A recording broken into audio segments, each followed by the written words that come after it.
You always prepare yourself because you know that it could happen anytime, but you never know when. And when it does, you realize you could never be prepared enough.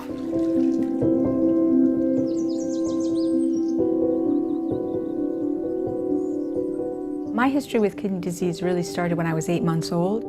I was diagnosed with a kidney infection, quite a severe one, but unfortunately wasn't given an antibiotic. And so my kidneys failed when I was 26 years old. When I was 31, I had my first transplant. It was a perfect match and lasted 23 and a half years. Essentially, my life went back to normal. Things were much better. After the first transplant, we were able to go away and do things. We could visit Gail's family. And over time, we started canoeing up in the far north as a substitute for going to exotic locales. Life became much, much better. It was like a miracle. Just to have someone who was healthy was remarkable.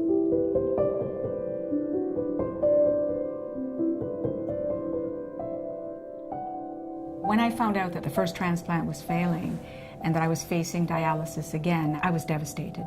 I was always prepared, I thought, for that moment, because nothing lasts forever.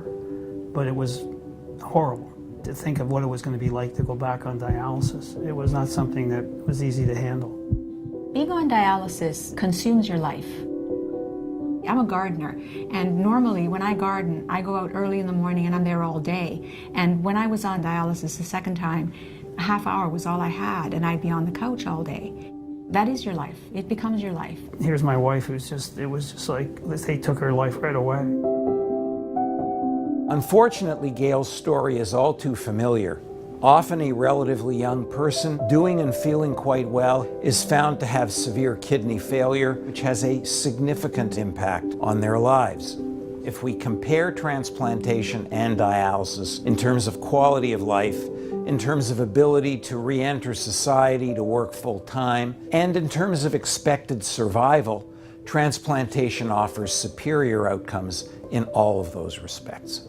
After being back on dialysis, people started offering me kidneys. They weren't all suitable candidates, but when my sister-in-law Kathy offered me her kidney and it was a match, I got pretty excited about getting my life back again for the second time. Every day, we get closer to a world where transplants are easier, safer, and more likely to succeed.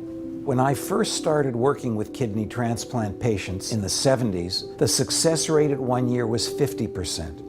Now it's close to 95%. With thousands of patients like Gail waiting with their lives on hold, we cannot work fast enough to make this dream a reality.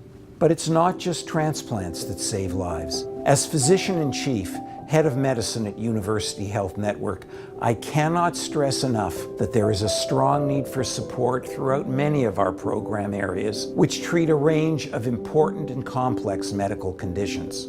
When you give to Toronto General and Western Hospital Foundation, you give people hope by funding some of the most innovative research in the world. You keep families together by helping to ensure life-saving treatments and surgeries are possible. And you inspire our patients with the courage to keep fighting by helping to fund the most advanced medical equipment. I'm very happy to be able to help the foundation because I'm aware of the impact of how it changes lives. When a life is on the line, every dollar matters. That's why I'm urging you to join me in supporting Toronto General and Western Hospital Foundation by making a $5,000 gift today. Your donation will keep us at the forefront of life-saving research, world-class patient care, and help us to acquire the most advanced medical equipment, like the kind that gave Gail her life back.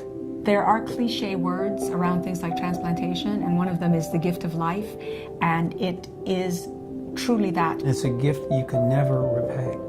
No, that's for sure. Never.